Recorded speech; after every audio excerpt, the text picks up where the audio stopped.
Nourou TV nekk chaîne bu ñëw ngir daldi leen di dindil kumpa bi ngeen doon am ci wàllu information Nourou TV fas yéene leeral lépp lu jëm ci wàllu information ba mu leer naññ information nag liñ ci taamu mooy daldi koy saytu ba mu leer naññ nga daldi koy jox askan wi ñu mën ko jariñu daaw leen gaaw abonné ci Nourou TV Nourou TV informé juste et vrai. أنا تلميذ في معهد دار قديم تقار اسمي خادم جوف واسم أبي سي عبد جوف وأسكن في لانغار خديت في معهد دار قديم تقار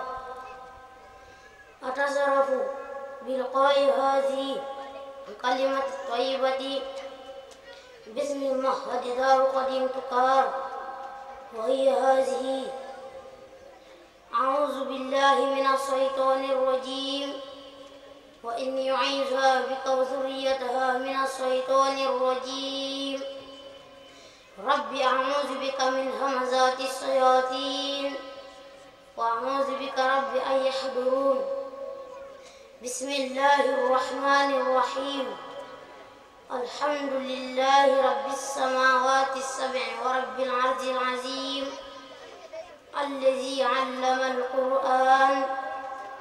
وخلق الإنسان وعلمه البيان القائل في كتابه المبين: فاقرؤوا ما تيسر من القرآن. والصلاة والسلام على رسوله الكريم القائل في كتابه المبين: فاقرؤوا ما تيسر من القرآن. والصلاة والسلام على رسوله الكريم القائل: اقرأوا القرآن فإنه يأتي يوم القيامة شفيعا لأصحابه. وقال أيضا: إن لله تعالى أهلين من الناس. قالوا: يا رسول الله من هم؟ قال: هم أهل القرآن أهل الله وخاصته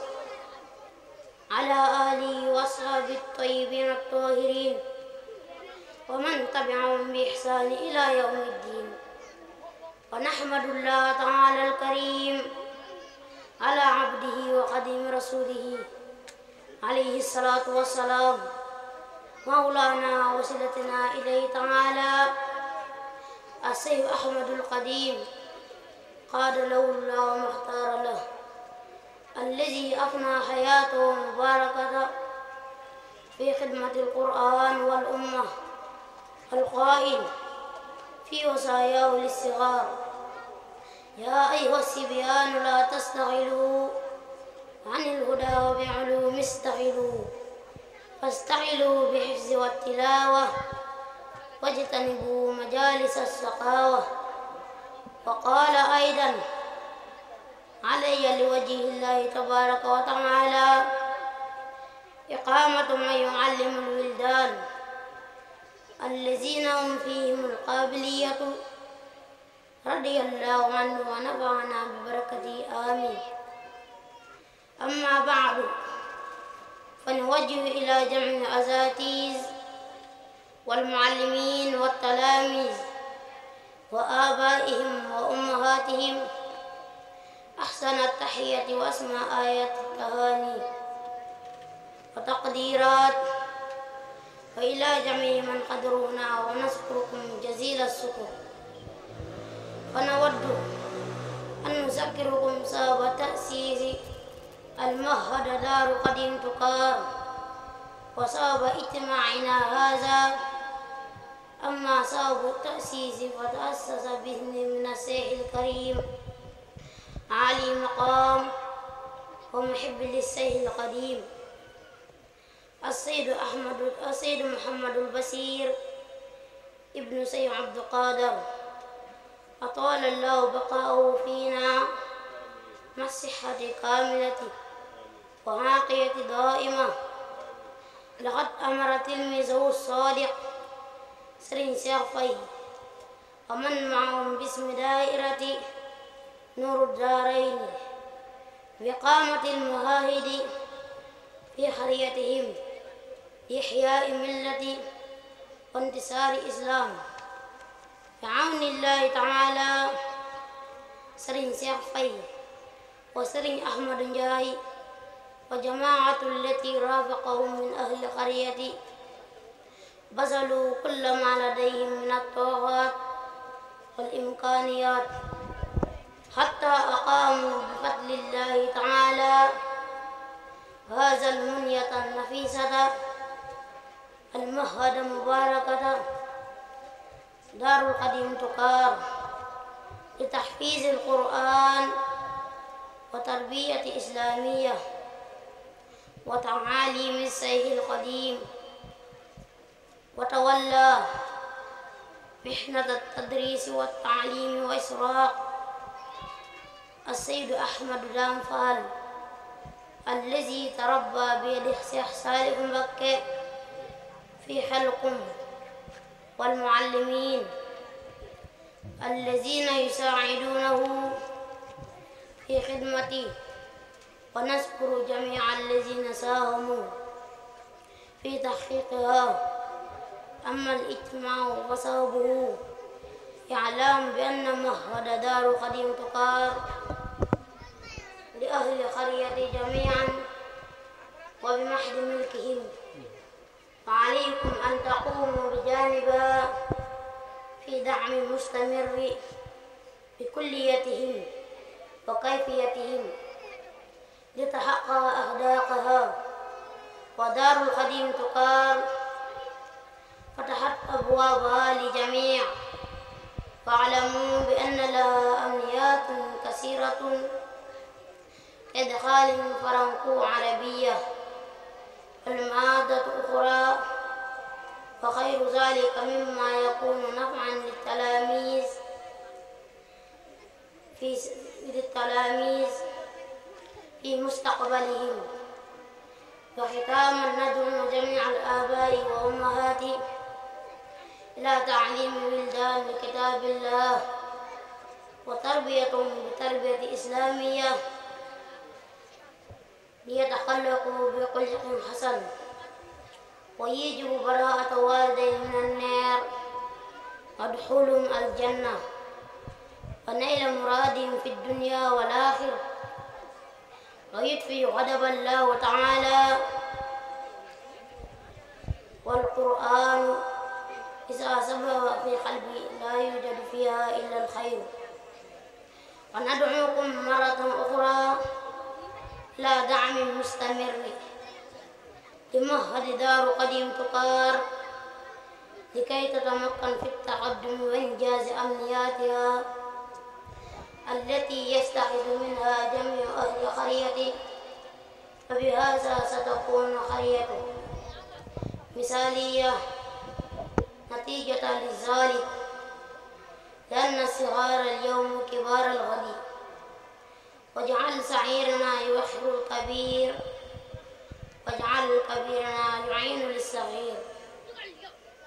ومن عمل صالحا من ذكر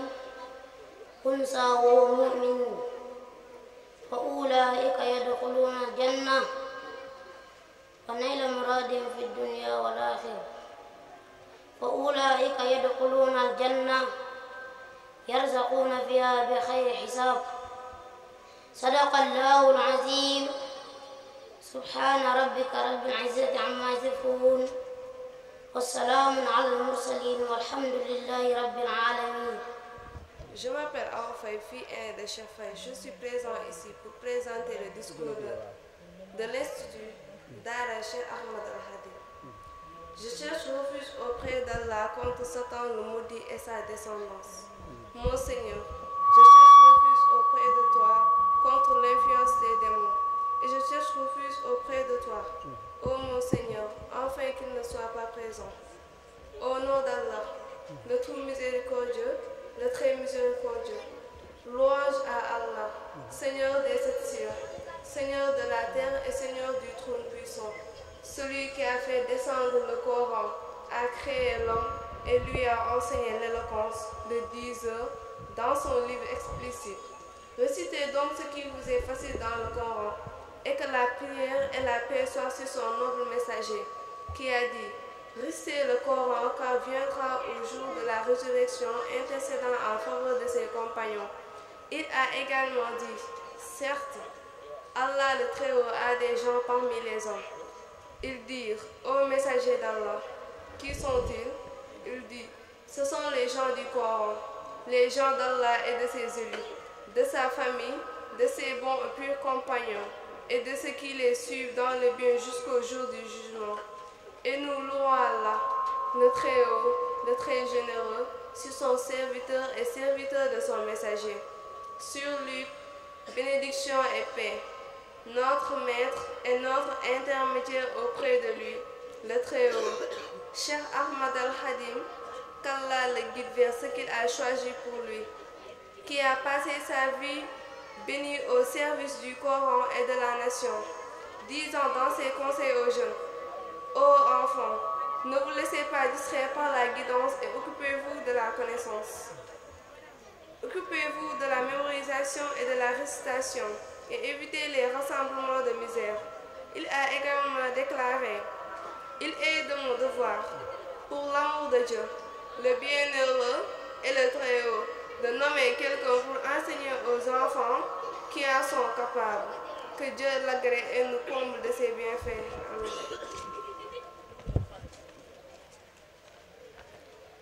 Nous adressons nos salutations les plus sincères. Félicitations et reconnaissance à tous les enseignants, professeurs, étudiants, à leurs pères et mères, ainsi qu'à tous ceux qui sont présents ici. Nous vous remercions beaucoup. Nous tenons à vous rappeler la raison de la création de l'Institut Dara Al-Khadim Toucar et la raison de notre rencontre ici. Quant à la raison de sa réalisation, elle a été établie par la permission de l'honorable Serigne Cheikh Faye, de haut rang et amoureux du serviteur Cheikh Mohamed Al-Bachir ibn Cheikh Abdou Khadr Mbacké.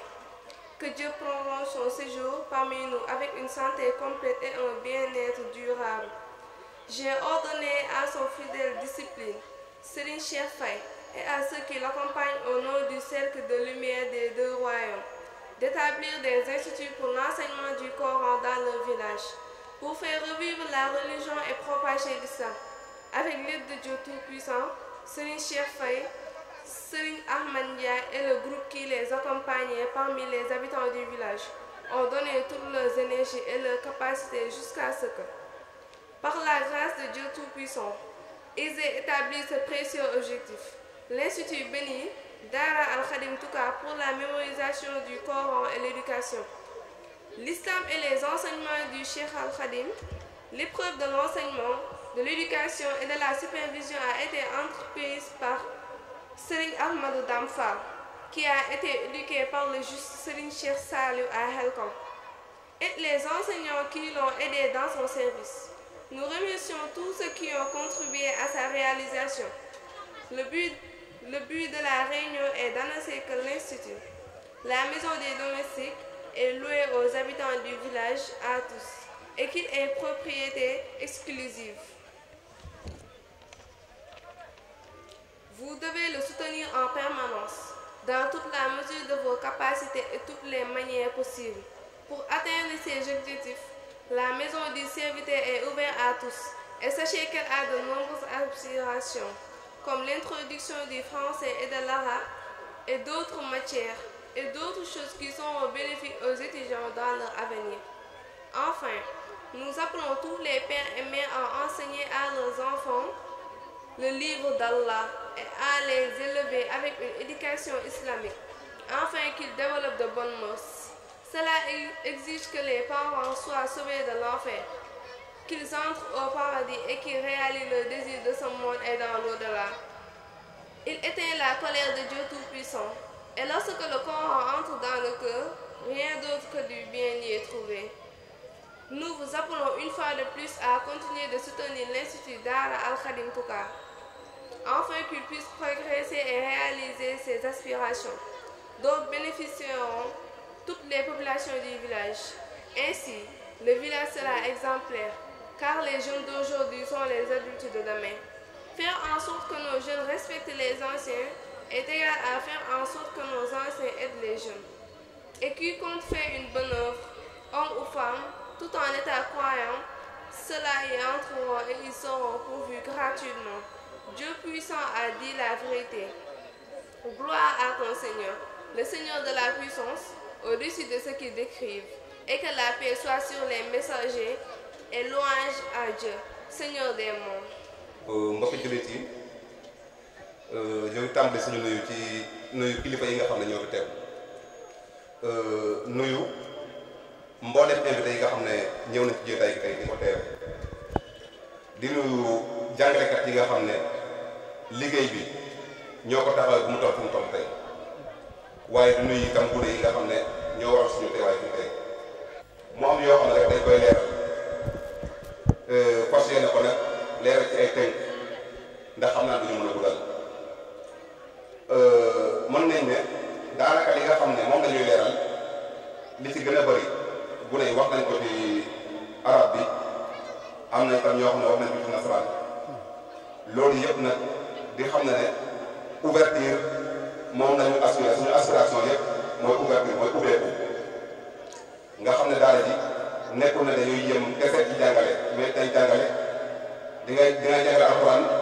dina jàngale yar waaye fas nañ yéene aussi jàngale ay xam-xam yoo xam ne bu léegi bu ci jógee rek dina mën a dugg ci àdduna bi nga xam ne dina mën a def yeneen mbir yoo xam ne dina ko jëlee ci société bi bu ko defee nag xanaa li ñuy war a teg comme suñu olof leer dañ koy teg wax ko suñu mbokku séeréer yi loolu lañ ci jublu woon ñu fas yéene jël discours rek waxtaan ak suñu mbokku séeréer yi incha allah comme ne o jaajo ko lay tuna fador oxe laye oxe musloxa no seytaane a muslora no seytaane koy no laquna suñu borom subhanahu wa taala ten oxe andoona yee oxu moom laquna ten rek dada o a laya itam oxe ando ko leera oxe sallallahu taala alayhi wa sallam oxe andoona yee ten refu gën ci mbindeef suñu borom a fudnin meen ngir mbindeef ke fop in way njul o no ten to servalo ten itam sante o Serigne Touba a paax te sante o Mame Cheikh Ibrahima Fall no kay adu ko koy te ref no ke Njaay wax layna gannaaw le i musluno ka lay itam ke andoona yee ten refu cosaan na daara le lama cosaan na daara le également ka faax pour tawetan tel a fi'angaan i ando yee o bug baax rek nama jof no paax to yoon te fo yite fo Pastef ten ref ke andoona yee ten geenu a dara le bu ko kiin a ge'na mene xane rek o waag no ge bone an kaaga koy o ngogorlax rek fo a ceem ten taxu bo kaaga a waago geenu meen sante a na suñu borom subhanahu wa taala a paax gannaaw de sante na suñu borom subhanahu wa taala o ndeɓandoong oxe leer na ndiiki a laya ye suñu borom subhanahu wa taala a fudna o kiin na aduna ndaa yitam a fudna no ten alquran ngir ta ref ka andoona yee ten a leer nan ten a gindi an ye kaaga jeg na itam da andneta ye suñu borom subhanahu wa taala a soña o kiin oxe a soñaan no alquran ngir ta ref oxa andoona yee ka ta jangan to a mok nan no kaaga bo ndiik ke ta laya ye yonent ne a digale yi mbooleem tulit ke itam te ref wa andoona yee xana jaago alxuraan a mok na no kawtar ano bokam kaaga mexey na o ndeɓandoong we te laya ye Sëñ Touba oxey laya ye nuun taalibe ke nang yo moytoxo jeetaay ke andoona yee jeetaayo toroxtaage o nang yo moytoxo jeetaay ke andoona yee jeetaayo toroxtaage o to mbi o yitanu fop no sako xam-xam lam xam-xam te o njiriñ aduna fo o njiriñ alaxira refu lam o doomu adama képp ko andoona yee ka warno jiriñ te ref na koɗaxa roog o tengan no xam-xam rek ka refa ka moƴna sel a ref ka moƴna xool ten taxu a saku xam-xam moom waage ñak no julit rawatina no murit kaaga ta laya ye Sëñ Touba a soñta ten ye andoona yee kaata digala xa teɓandong axe a layala den a laye nang moytoxo jeetaay ke andoona yee jeetaayu toroxtaange o to mbi o yirnul fop a saka xam-xam gannaaw kene koy jawriñ Serigne Cheikh Faye le ndimal roog a fudna meen ndimal roog a fudna meen bo xel le fitna kene meen a ref meen ndakaat koy suñu borom a ref nan na Cheikh Faye tere fo ba and ye ayona fo winum ayon fo kilifa le taxé dan digal no kilifa ayona fo winum attestes na boke genu na men xane agenu men i kaga koy ilaye parce que fo maka refu on va donc les énormes maga katale ye way soña parent ke dandamo na darane pour ka jox nun ambamir lam kref nak tay yene te refe ta day ne ka ref na rek nda ka bu go rek estimat na am ne mbolem xam-xam ka rek no ngi ka sa ko xelo me kon kaga i am na ko len wagaran o le nga wagan no ko sumitam o kin wage sax pos bota day sax xel bota day sax doole bota day kep ko ande ka ko jinn nawi we ka ko sa bian ka doole bian ka xel bian ka koy waxay ko ngote o kinoki horna wara ko dante pour kaga jaw pam mbine ko anne te ndef ke yene no me kaga imbago boktor njal no to ande njir ni ndogo isante wa pa tam isante wa pa mlayano kadu parande le koy tarefe imbaray ando ke anne te ndefu meke imbe ande hotel no discours na ko non kala ye mbine de inwe do ya ando anne te ndef yo me kala ko ando ga ko makwe lu ya ilu ya ade bade ito ade bade taraf momel den na anne ye den yegot na ko de ke jego na koy ko dal na ko o len wagran na tambale na bundi Serigne Bass Abdou Khadir ak yore Serigne Cheikh Faye ndigal pour que gën dara le tayoon fokatum fon ñoom Serigne Ahmad Ndiaye anda mo té ak jawri kan sax yo waru dara ke fo am ne def me anda mo té ak bundi ak yene ke ingé do ko no nday tam Cheikh Kamo Sala yaye ke de songanum me wa te fop koy la ko gem taw rek xukarna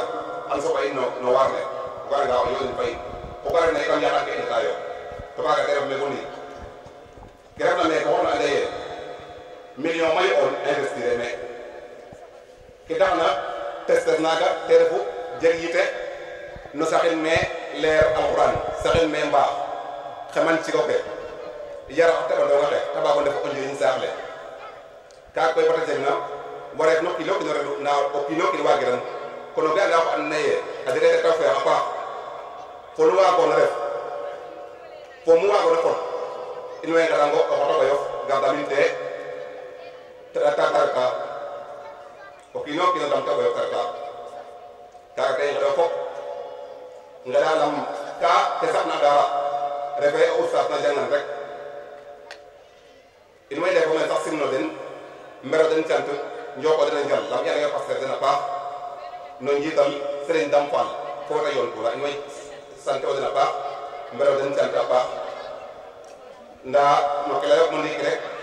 kam la yo ko yero ko anna dara ana ye leng rek sakra ko ta jang ko sakon refe ko anne am taw tan ko sum rek afia ten sa sakon nda diga ate ko ndong to te mo karam to wal ko ko len wana ndam to den wana sanyo den kam kene to me ko tere ko bor hata wo ka sa ka ala mut na yi anne bi ma fu fatna yere den da ko yo ko wolo da ko ko yo kera na ko de mena sama del fofi arab del men courant arab del men laka sara del bo anne da nga dul ci na fa no dara de ko ngolo ngol da nga taw famille wara ka ko est nga waga ni o le nga waga tam o le nga waga ngal tam ado may ten to koy on dir ñako jini il faut ko ino leg no ko no kilo kin ko war tam te ko wagona kaga te def anne te la yo ko maga objectif ne ko te def comme ne ko non lay ko ligi il way grande ten ges ge ene te def ye te ouverture ba bo an na ye ande ko non wa ko jang men alquran xana wa ko jang men faya xana wa ko jang men xam-xam nda xana wa ko jang men formation wala anna sora ga be xana wa ko participer positivement no société ne pour le développement saxle ka koy kana kan ka anne vision ngolo nda koy ka ñe ka jote naso ho sax na xelum musu la anne o la nga ndu inne xana ref ka anne xana wa ko jofin dara na pam in way tunga note kon mana dal ma ngay tenkit ko anda ye Cheikh Faye dal o xoyte ñaan fo yeng fo wata yon tuna fop fo saxle fop ku ki lawna te koy in way ka ngo ka tamante xudam na itam way njemo to xudam re way njemo to la fo lam fopo je no ko ko na te il way la wala na ta rek nda koy imbulu kero to i simnero kilifa ne annaye afali day tarabo kilo ko annaye kilifa ko moto kilifa o kilo pa ko annaye yite no tande rek la ko yite tarafu oustaz ki sëñ Aliou Faye jóge ba nga garam ñu koy sant bu baax di ko gërëm ci teewaat ci jotaay. Nourou TV nekk chaîne bu ñëw ngir daldi leen di dindil kumpa bi ngeen doon am ci wàllu information. Nourou TV fas yéene leeral lépp lu jëm ci wàllu information ba mu leer naññ. information nag liñ ci taamu mooy daldi koy saytu ba mu leer naññ nga daldi koy jox askan wi ñu mën ko jariñu. daaw leen gaaw abonné ci Nourou TV. Nourou TV informé juste et vrai.